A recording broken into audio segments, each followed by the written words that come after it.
Emmanuel Macron a posé le pied à New Delhi pour la fête de la Constitution indienne.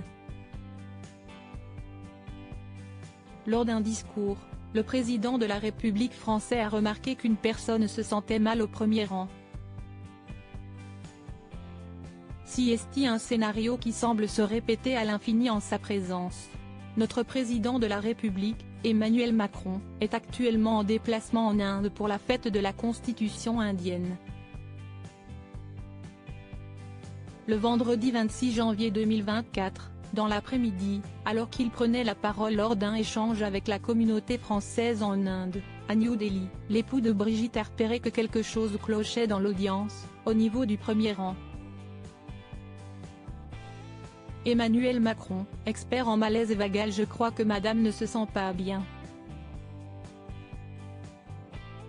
Mieux vaut prévenir. Je suis un grand habitué, ne vous inquiétez pas, a-t-il expliqué avec humour. S'il y a d'autres volontaires, le mieux, si est de le dire dès qu'on ne se sent pas bien parce que sinon, on tombe. Voilà, il n'y a pas de problème, ce sont des petits malaises vagos. Ils tombent tous comme des mouches, en ce moment, au passage du président de la République. Si est le troisième malaise qui survient autour d'Emmanuel Macron ces derniers jours. Notre président de la République visite l'Inde, mais juste avant, le 23 janvier 2024, il se rendait à l'Institut national du sport pour présenter ses vœux aux acteurs du monde sportif. Si est dans ce cadre qu'il avait assisté à une situation très similaire. Le dirigeant français avait dû demander une chaise pour aider une personne qui ne se sentait pas en forme. Il s'agissait de Patrick Ollier, 79 ans, le président de la métropole du Grand Paris. Jamais 203.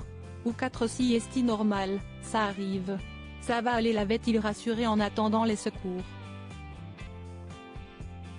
Avant ça, encore, si est une jeune femme qui était tombée, aux côtés d'Emmanuel Macron, sur scène lors d'une cérémonie devant les armées à Cherbourg.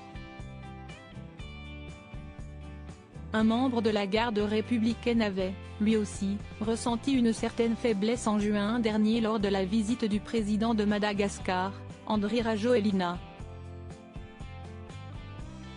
Espérons, désormais, que le reste du voyage de notre président de la République, en Inde, se déroule sans encombre.